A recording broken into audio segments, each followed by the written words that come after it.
सुबह है उम्मीदों की बदली जिंदगी, फूल खिले हैं आशाओं के अब मिली है खुशी। सब मिलके गाएंगे खुशियाँ मनाएंगे, हमको करेंगे दूर। रेडियो रेडियो मयूर मयूर, रेडियो रेडियो मयूर। रेडियो मयूर 90.8 FM, सुने अपने दिल की आवाज। नमस्कार छपरा, आप सुन रहे हैं रेडियो मयूर 90.8 FM, सुने अपने दिल की आवाज़। और इस प्रोग्राम को लेकर एक बार फिर से हाजिर हो चुकी हूँ मैं, यानी कि आपकी दोस्त आरती। श्रोताओं, हमने अपने इस प्रोग्राम में, जिसका नाम है सुनना ज़रूरी है, अब तक बहुत सारी बातें की हैं। हम अपने इस प्रोग्राम के हर एक एपिसोड में चर्चा करते हैं एक नए विषय के ऊपर, और साथ ही आप सभी को देते हैं कई ज़रूरी जानकारियाँ भी। और इन जानकारियों में होती हैं कई ऐसी ज्ञान की बातें जिन्हें जानकर आप अपने ज्ञान को बढ़ाते हैं, और इसके साथ ही मिलवाते हैं कई महान व्यक्तियों से भी। तो इसी कड़ी में आज एक बार फिर से मैं आरती आप सभी को मिलवाने जा रही हूँ एक ऐसे व्यक्तित्व से जिनका नाम सुनते ही हमारा सीना गर्व से चौड़ा हो जाता है। और ख़ास तौर पर जब बात छपरा या बिहार की हो तो सबसे पहले इन्हीं का नाम लिया जाता है, और ये हमारे देश की शान है। ये हैं हमारे देश के प्रथम राष्ट्रपति डॉक्टर राजेंद्र प्रसाद। दोस्तों, डॉक्टर राजेंद्र प्रसाद एक ऐसे व्यक्ति थे जिन्होंने सादा जीवन व्यतीत करते हुए देश को एक नई ऊंचाई दी, और दुनिया भर में भारत देश का नाम ऊंचा करने में कोई कसर नहीं छोड़ी। तो हम अपने आज के इस एपिसोड में बातें करेंगे 26 जनवरी 1950 को भारत के राष्ट्रपति पद को ग्रहण करने वाले हमारे देश के प्रथम राष्ट्रपति डॉक्टर राजेंद्र प्रसाद जी के बारे में। आइए इस प्रोग्राम की शुरुआत करते हैं और जानते हैं डॉक्टर राजेंद्र प्रसाद के बारे में। डॉक्टर राजेंद्र प्रसाद स्वतंत्र भारत के प्रथम राष्ट्रपति थे। वे उस संविधान सभा के अध्यक्ष थे जिसने संविधान की रूपरेखा तैयार की। उन्होंने कुछ समय के लिए स्वतंत्र भारत की पहली सरकार में केंद्रीय मंत्री के रूप में भी सेवा की थी। राजेंद्र प्रसाद गांधी जी के मुख्य शिष्यों में से एक थे, और उन्होंने भारतीय स्वतंत्रता संग्राम में महत्वपूर्ण भूमिका निभाई थी। तो आइए जानते हैं डॉक्टर राजेंद्र प्रसाद जी के प्रारंभिक जीवन के बारे में। दोस्तों, डॉक्टर राजेंद्र प्रसाद का जन्म 3 दिसंबर 1884 को बिहार के सिवान जिले के जीरादेई गांव में हुआ था। उनके पिता का नाम महादेव सहाय और माता का नाम कमलेश्वरी देवी था। राजेंद्र प्रसाद अपने भाई बहनों में सबसे छोटे थे। महादेव सहाय फारसी और संस्कृत भाषा के विद्वान थे। डॉक्टर राजेंद्र प्रसाद को अपनी माँ और बड़े भाई से काफी लगाव था। मात्र 5 वर्ष की आयु में ही राजेंद्र प्रसाद को उनके समुदाय की एक प्रथा के अनुसार उन्हें एक मौलवी के सुपुर्द कर दिया गया, जिसने उन्हें फारसी सिखाई। बाद में उन्हें हिंदी और अंक गणित भी सिखाई गई। मात्र 13 साल की उम्र में राजेंद्र प्रसाद का विवाह राजवंशी देवी से हो गया। राजेंद्र प्रसाद एक प्रतिभाशाली छात्र थे। उन्होंने कलकत्ता विश्वविद्यालय की प्रवेश परीक्षा में प्रथम स्थान प्राप्त किया और उन्हें 30 रुपये मासिक छात्रवृत्ति दिया गया। वर्ष 1902 में उन्होंने प्रसिद्ध कलकत्ता प्रेसिडेंसी कॉलेज में प्रवेश लिया। यहाँ उनके शिक्षकों में महान वैज्ञानिक जगदीश चंद्र बोस और माननीय प्रफुल्ल चंद्र रॉय भी शामिल थे। बाद में उन्होंने विज्ञान से हटकर कला के क्षेत्र में MA और कानून में मास्टर्स की शिक्षा पूरी की। इसी बीच वर्ष 1905 में अपने बड़े भाई महेंद्र के कहने पर राजेंद्र प्रसाद स्वदेशी आंदोलन से जुड़ गए। वे सतीश चंद्र मुखर्जी और बहन निवेदिता द्वारा संचालित डॉन सोसाइटी से भी जुड़े।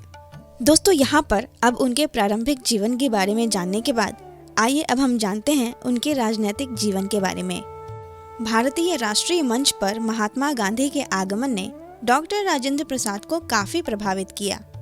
जब गांधी जी बिहार के चंपारण जिले में तथ्य खोजने के मिशन पर थे, तब उन्होंने राजेंद्र प्रसाद को स्वयं सेवकों के साथ चंपारण आने को कहा।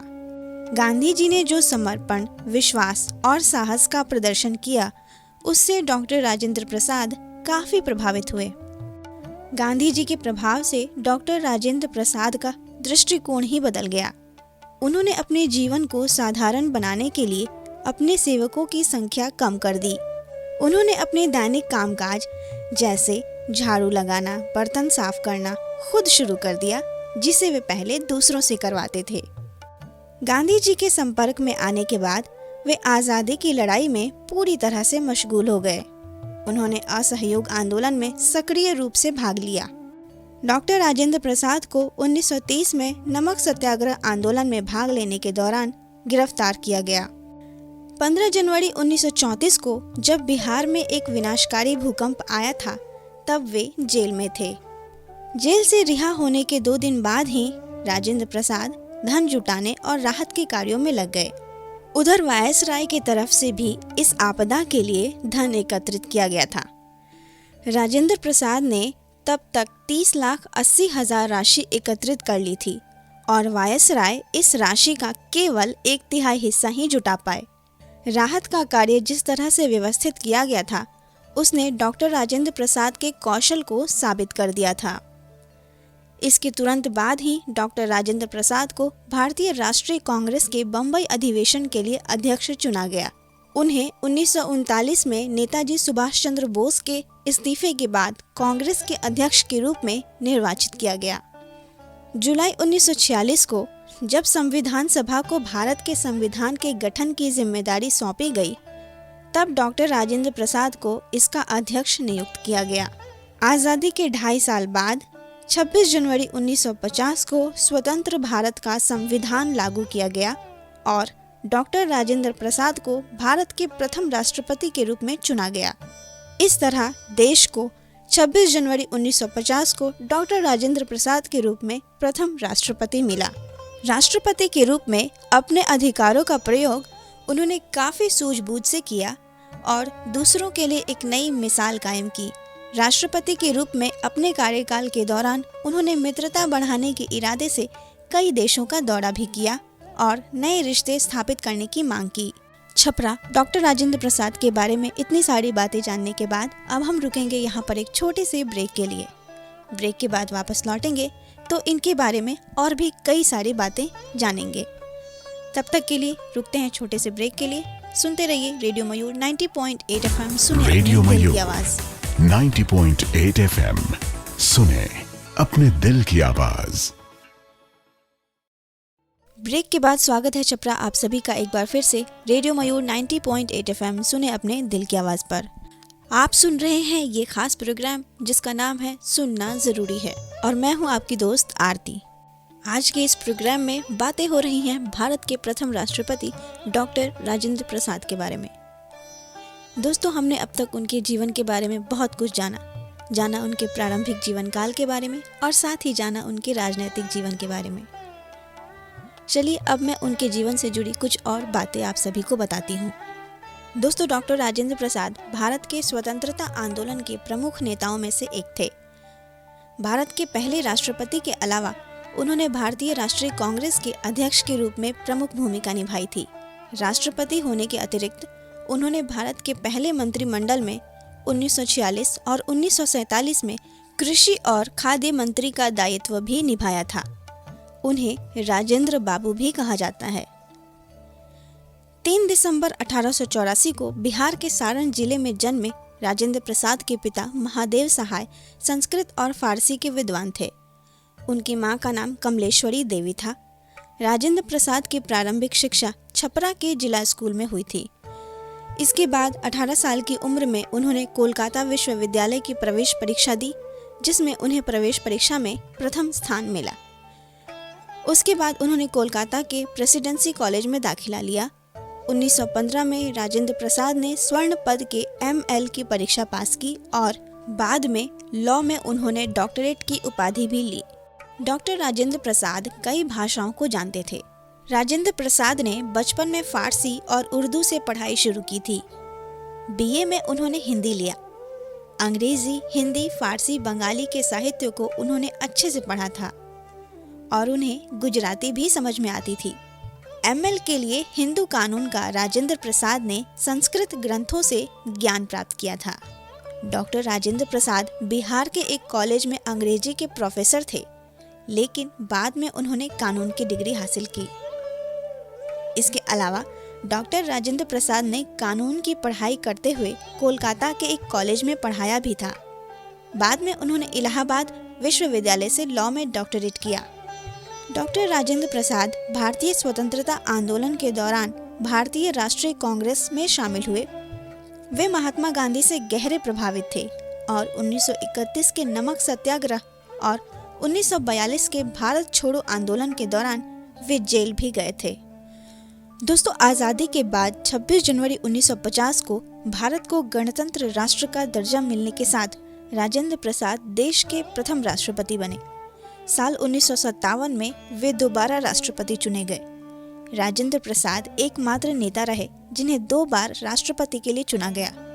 राष्ट्रपति के रूप में 12 साल के कार्यकाल के बाद वर्ष 1962 में डॉक्टर राजेंद्र प्रसाद सेवानिवृत्त हो गए और उन्हें देश के सर्वोच्च नागरिक सम्मान भारत रत्न से सम्मानित किया गया। सेवानिवृत्ति के बाद अपने जीवन के कुछ महीने उन्होंने पटना के सदाकत आश्रम में बिताए। दोस्तों, डॉक्टर राजेंद्र प्रसाद हमेशा अपने काम के प्रति अपने समर्पण के लिए जाने जाते थे। इसका अंदाज़ा हम इसी बात से लगा सकते हैं कि डॉक्टर राजेंद्र प्रसाद की बहन की मृत्यु 25 जनवरी 1950 को उस ऐतिहासिक क्षण से पहले हुई थी जब भारतीय संविधान लागू होने जा रहा था। राजेंद्र प्रसाद भारत गणराज्य के स्थापना समारोह के बाद ही अपनी बहन के दाह संस्कार में शामिल हुए थे। दोस्तों, डॉक्टर राजेंद्र प्रसाद के बारे में इतनी सारी बातें जानने के बाद आइए अब मैं उनके जीवन से जुड़े कुछ रोचक तथ्य भी बताती हूँ।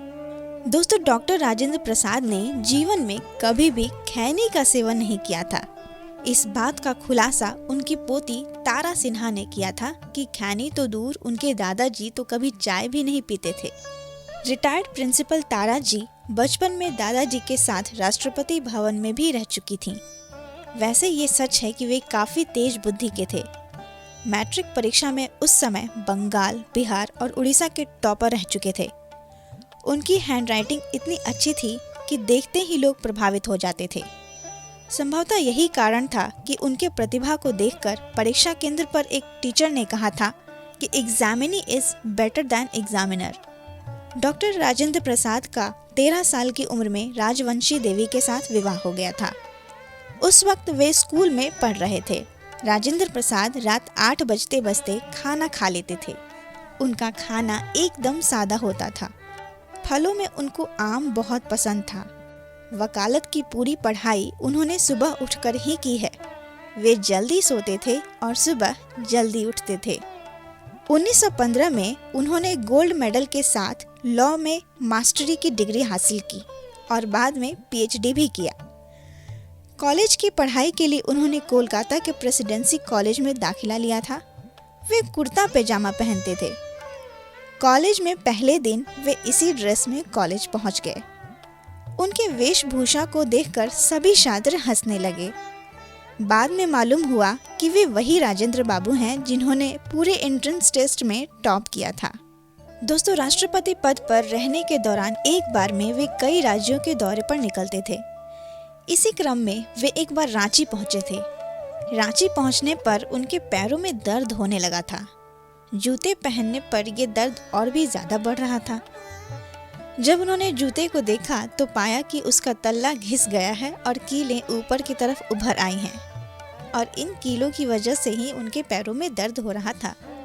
डॉक्टर राजेंद्र प्रसाद ने अपनी आत्मकथा में लिखा है कि गोपाल कृष्ण गोखले से मिलने के बाद वे आज़ादी की लड़ाई में शामिल होने के लिए बेचैन हो गए, मगर परिवार की जिम्मेदारी उनके ऊपर थी।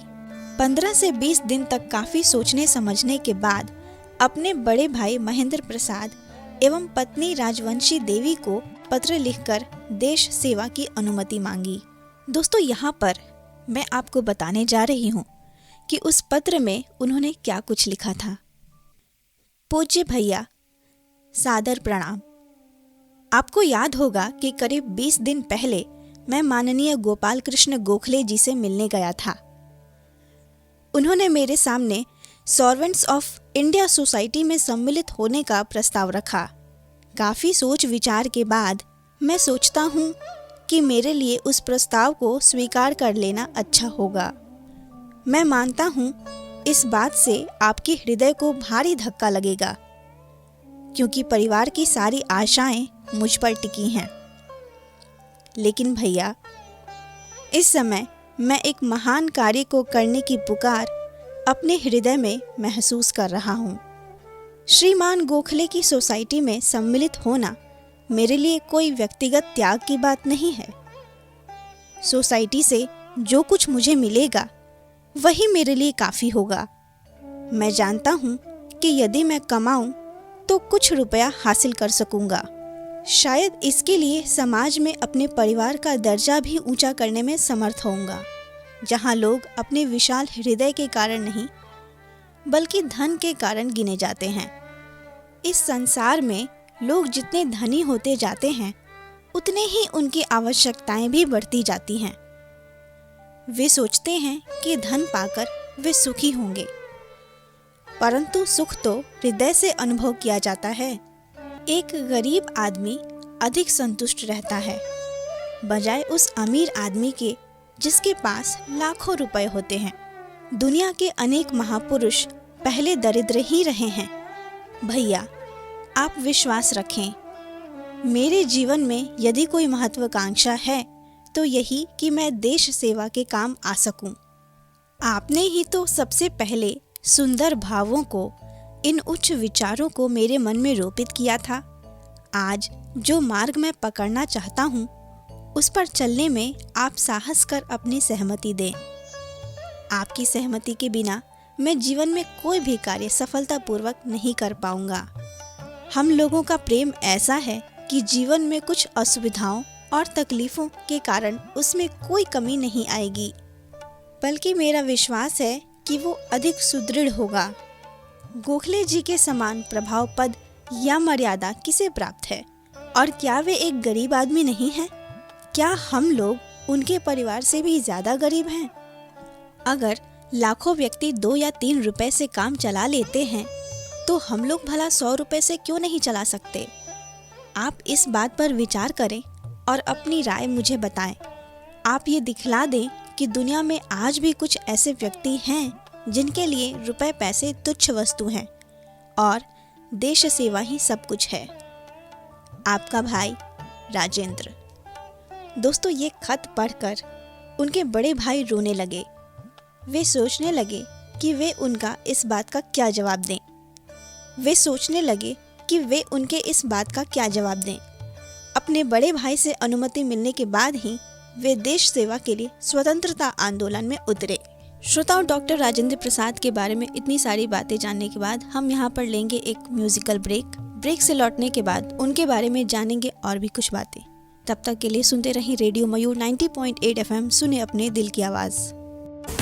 रेडियो मयूर 90.8 FM, सुने अपने दिल की आवाज।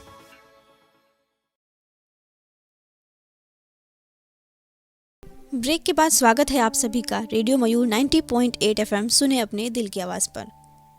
मैं हूं आपकी दोस्त आरती और आप सुन रहे हैं हमारा यह खास प्रोग्राम जिसका नाम है सुनना ज़रूरी है। हमने अपने इस प्रोग्राम में काफ़ी सारी बातें की डॉक्टर राजेंद्र प्रसाद के ऊपर। आइए अब मैं बताती हूँ आपको कि उन्होंने कई ऐसी बातें कही जिसने हम सबको प्रेरित किया।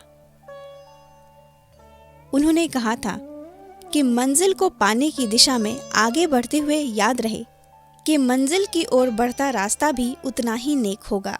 किसी की गलत मंशाएं आपको किनारे नहीं लगा सकती। जो बात सिद्धांत में गलत है वह बात व्यवहार में भी सही नहीं है। हर किसी को अपनी उम्र के साथ सीखने के लिए खेलना चाहिए। अपने बारे में उन्होंने कहा था कि जो मैं करता हूँ उन सभी भूमिकाओं के बारे में सावधान रहता हूँ। साथ ही कहा था कि खुद पर उम्र को कभी हावी नहीं होने देना चाहिए। मैं एक ऐसे पड़ाव पर हूँ जहाँ खुद की उम्र को बेहद अच्छी तरह समझता हूँ। साथ ही उन्होंने एक बहुत अच्छी बात कही कि पेड़ों के आसपास चलने वाला अभिनेता कभी आगे नहीं बढ़ सकता। दोस्तों, 28 फरवरी 1963 को डॉक्टर राजेंद्र प्रसाद जी का निधन हो गया। राजेंद्र प्रसाद बहुत ही दयालु और अच्छे स्वभाव के व्यक्ति थे। उनके राजनीतिक जीवन से जुड़ी कई ऐसी घटनाएं हैं जो ये प्रमाणित करती हैं कि वे बेहद ही दयालु और निर्मल स्वभाव के व्यक्ति थे। भारतीय राजनीतिक इतिहास में उनकी छवि एक महान और विनम्र राष्ट्रपति की है।